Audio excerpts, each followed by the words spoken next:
Hi guys, welcome to our channel Telugu audio stories with Maitri. నా ఛానల్ని ఎవరైనా ఫస్ట్ టైం చూస్తున్నట్టయితే తప్పకుండా లైక్ చేయండి, షేర్ చేయండి అండ్ సబ్స్క్రైబ్ చేసుకోండి. ఎంత బాబైతే మాత్రం 28 ఎపిసోడ్. ఇక స్టోరీలోకి వెళ్ళిపోదాం.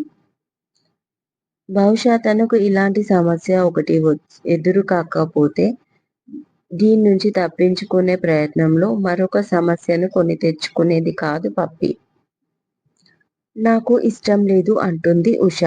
శ్రీనివాస్ కూడా సైలెంట్ గా ఉంటాడు. నా మనవడికి ఇస్తే పప్పిని ఎప్పటికీ అది నీ ఇంట్లోనే ఉంటుంది అంటుంది సూరమ్మ. నాకు ఇష్టం లేని సంబంధాన్ని నువ్వు ఎలా ఇవ్వమంటావమ్మా? నా కూతురికి ఏది మంచో ఏది చెడో నాకు తెలీదా అంటుంది ఉష. సూరమ్మకు ఒక్కగానొక కూతురు ఉష. కానీ సూరమ్మ తన చెల్లెలి కొడుకు దర్శన్ని సొంత కొడుకులా పెంచుకుంది. సూరమ్మ ఆస్తిలో వాటా కూడా ఇచ్చింది.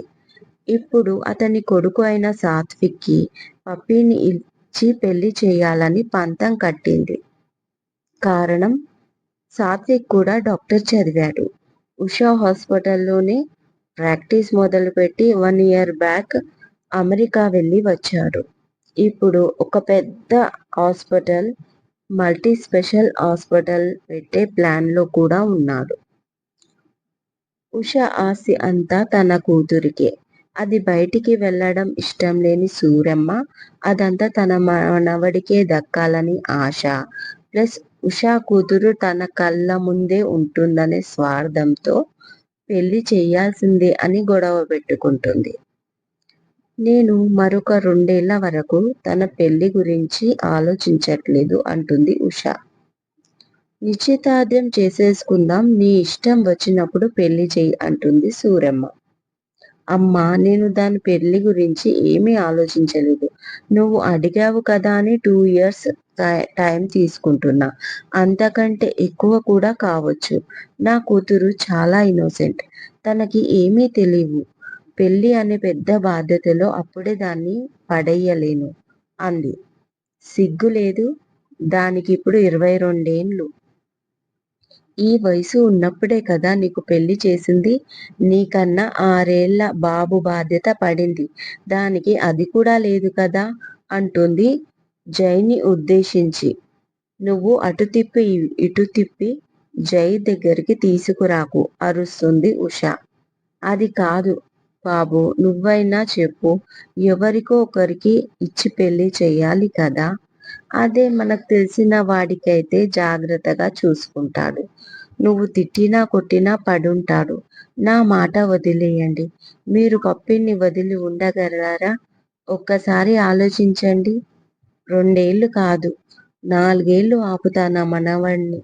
నిర్ణయం మీది అంటుంది సూరమ్మ శ్రీనివాస్తో. దాంతో ఆలోచనలో పడ్డ శ్రీనివాస్ ఉషకి అదే విషయాన్ని చెప్తాడు. నిజమే కదా, ఎవరికో ఒకరికి ఇచ్చి పెళ్లి చేయాలి. సాత్విక్ పప్పికి నచ్చితే ఓకే, లేకపోతే నువ్వు కంగారు పడకు. పప్పి వచ్చాక తనని కంగారు పెట్టకు అన్నాడు శ్రీనివాస్. నేను ఎందుకు కంగారు పెడతాను? మా అమ్మే లేనిపోనివి దానికి చెప్తుంది. సరే, మనం ఆలోచిద్దాం. ఈ టాపిక్ ఇప్పుడే పప్పికి చెప్పకు అని మరీ చెప్తారు సూరమ్మకి. అయినా సూరమ్మ నోట్లో మాట ఆగుతుందా? పప్పి రాగానే చెప్పేసింది, మీ బావకు నీకు పెళ్ళి అని. బావా? ఎవరు? కంగారుగా అడిగింది పప్పి. సాత్విక్, మీ దర్శన్ మామయ్య కొడుకుకి నీకు నిశ్చితార్థం. ఇక నువ్వెక్కడికి వెళ్ళవు, ఎప్పటికీ ఈ ఇంట్లోనే ఉంటావు అనగానే, ఆ పెళ్లి కంటే కూడా ఈ ఇంట్లోనే ఉంటావు అనే మాట పప్పికి నచ్చలేదు. దాంతో మొదలైంది అసలు కథ. 20 days తర్వాత ఎర్లీ మార్నింగ్ 5:30కి జిమ్లో ఉన్న జై ఫోన్ మోగుతుంది. డంబెల్స్ పక్కన పెట్టి ఫోన్ లిఫ్ట్ చేశాడు. నాన్నా? జై ఏడుపు గొంతుతో అంది ఉష. అత్తా? అత్తా? What happened? ఎందుకు ఏడుస్తున్నావు? అడిగాడు జై. నాన్న నాన్న పప్పి అంటుంది. హా పప్పి పప్పికి ఏమైంది? నువ్వెందుకు ఏడుస్తున్నావు? అసలేం జరిగింది? గట్టిగా అడిగాడు జై. పప్పి పప్పి కనిపించట్లేదు. తను ఇంట్లోంచి వెళ్ళిపోయింది అంటూ ఏడుస్తుంది ఉష. షాక్ అయిపోయాడు జై. అంతలో శ్రీనివాస్ తీసుకుంటాడు ఫోన్. నాన్న తన బట్టలు, నగలు, కొంచెం డబ్బు కూడా కనపడట్లేదు. ఎల్లుండి నిశ్చితార్థం అనుకున్నాం కదా, అది నచ్చక వెళ్ళిపోయినట్టుంది. ఏం చేయాలో అర్థం కావట్లేదురా అంటాడు బాధగా శ్రీనివాస్. మామయ్య మీరు కంగారు పడకండి. నేను తను ఎక్కడున్నా తీసుకొస్తాను. ఈ విషయం ఎవరికీ చెప్పకండి. ముఖ్యంగా మీ అత్తకు. ఆవిడకు తెలిసిందంటే అనే మాట జై కంప్లీట్ చేయకముందే ఆవిడకు తెలిస్తే నా పరువు పోతుందిరా నాన్న అంటాడు శ్రీనివాస్ బాధగా. అందుకే చెప్పకు.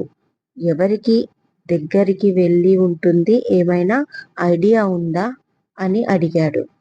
అలా మాట్లాడుతూనే జిమ్ నుంచి తన రూమ్కి వెళ్ళి గబగబా రెడీ అయ్యాడు జై. లేదు నాన్న నాకు ఏమి ఐడియా లేదు అంటాడు. ఆల్రైట్ తన ఫ్రెండ్స్ ఫోన్ నంబర్స్ అన్నీ నాకు సెండ్ చేయి.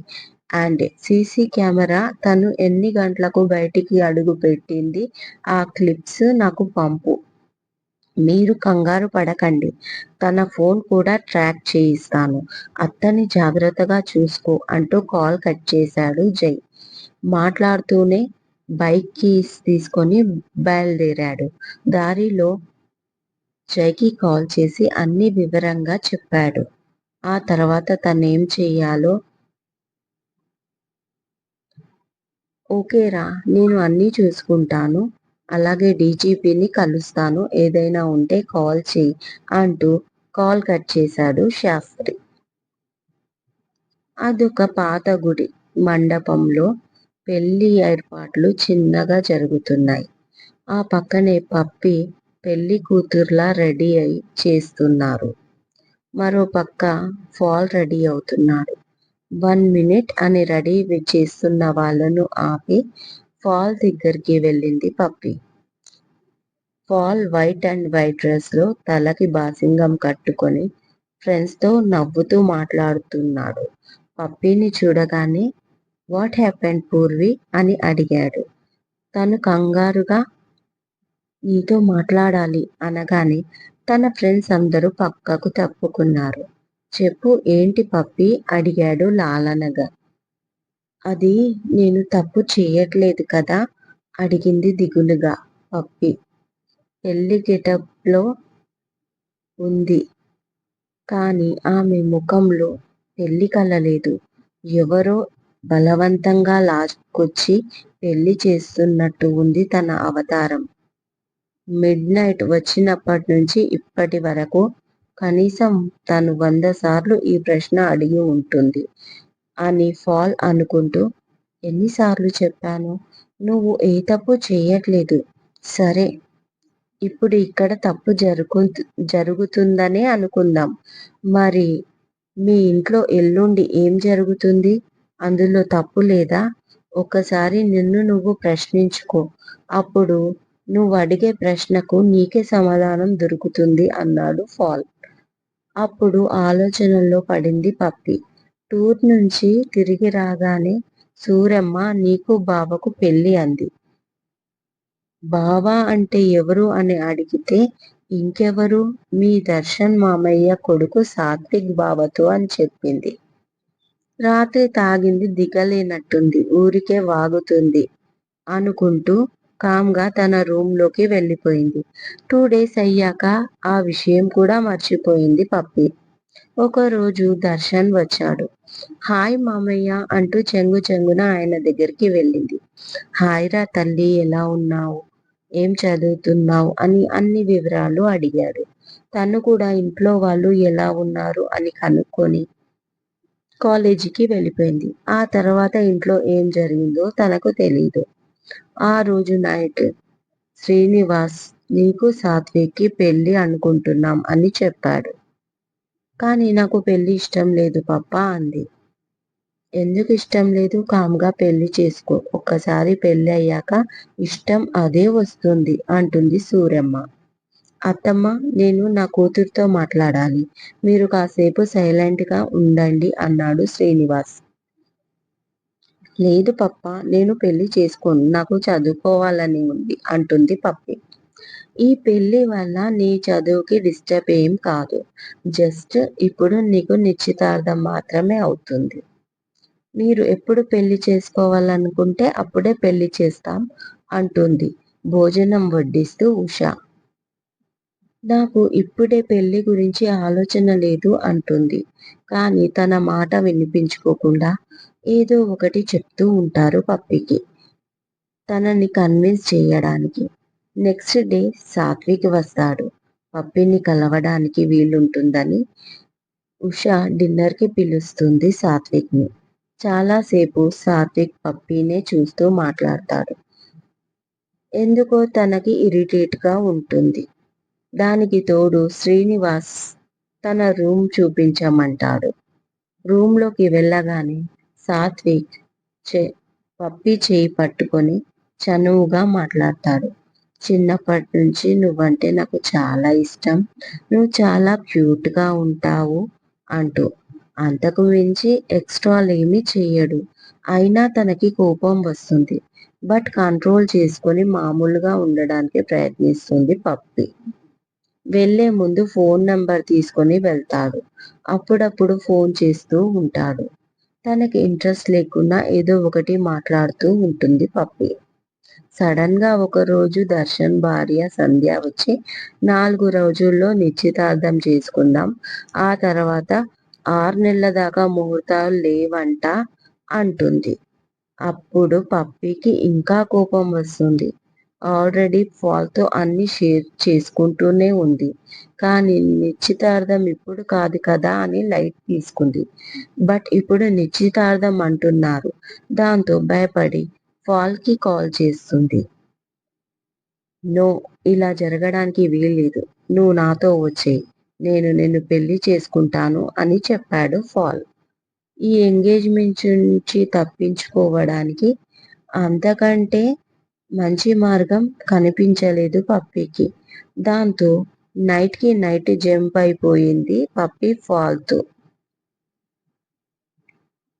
అందరినీ ఎంక్వైరీ చేసిన జైకి ఒక్క క్లూ కూడా దొరకలేదు. శాస్త్రి హాస్టల్లో గర్ల్స్ కి కాల్ చేస్తే వాళ్ళు జైకి కాల్ చేసి చెప్తారు ఫాల్ అనే అబ్బాయితో క్లోజ్ గా తిరుగుతుందని. ఈ విషయం ముందే ఎందుకు చెప్పలేదు అని అడుగుతాడు జై. పూర్వి తన అన్ని సీక్రెట్స్ మాతో షేర్ చేసుకుంటుంది. బట్ కాలేజీలో ఇలా స్ప్రెడ్ అయింది. కానీ వాళ్ళ మధ్య ఏమీ లేదు అని మేము అనుకున్నాం అన్నయ్య.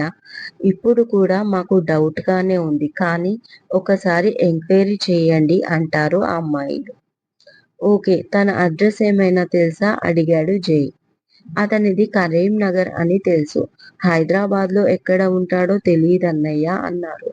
కాలేజ్లో వాళ్ళ మామయ్య క్యాంటీన్ లీజ్ కి తీసుకున్నాడు అని చెప్తుంది ఒక అమ్మాయి. దాంతో శాస్త్రికి కాల్ చేసి విషయం చెప్పి పోలీస్ ఎంక్వైరీ చేయించమని చెప్తాడు జై. దాంతో పోలీస్ ని తీసుకొని శాస్త్రి క్యాంటీన్ కి వెళ్తాడు. ఇక పప్పి ఫోన్ ట్రాకింగ్ వరంగల్ వెళ్లే హైవే దగ్గర ఆగిపోయింది. ఆ తర్వాత ఎక్కడికి వెళ్ళిందో తెలియలేదు. ఏం చేయాలో అర్థం కాని టైంలో జైకి శ్రీనివాస్ నుంచి కాల్ వస్తుంది. ఒకరోజు పప్పి ఫ్రెండ్ తో బయటికి వెళ్తానంటే ఆ ఫ్రెండ్ నంబర్ అడిగాను. ఒక నంబర్ సెండ్ చేసింది నాకు. కానీ తన ఫ్రెండ్స్ లో మోనికా అనే పేరుతో ఎవరూ లేరంట నాన్న. ఆ నంబర్ కూడా స్విచ్ ఆఫ్ వస్తుంది. ఆమె గురించి ఎంక్వైరీ చేయి నాన్న. పప్పి గురించి తన ఫ్రెండ్స్ కి ఎవరికి తెలియదంట అన్నాడు శ్రీనివాస్. ఫస్ట్ టైం ఫాల్ తో బయటికి వెళ్ళినప్పుడు పప్పి మౌనిక నంబర్ శ్రీనివాస్ కి పంపిస్తుంది. మీకు గుర్తుంది కదా, అది స్టోరీ. మంచి ఎపిసోడ్ తో మీ ముందు ఉంటాను. మైత్రి.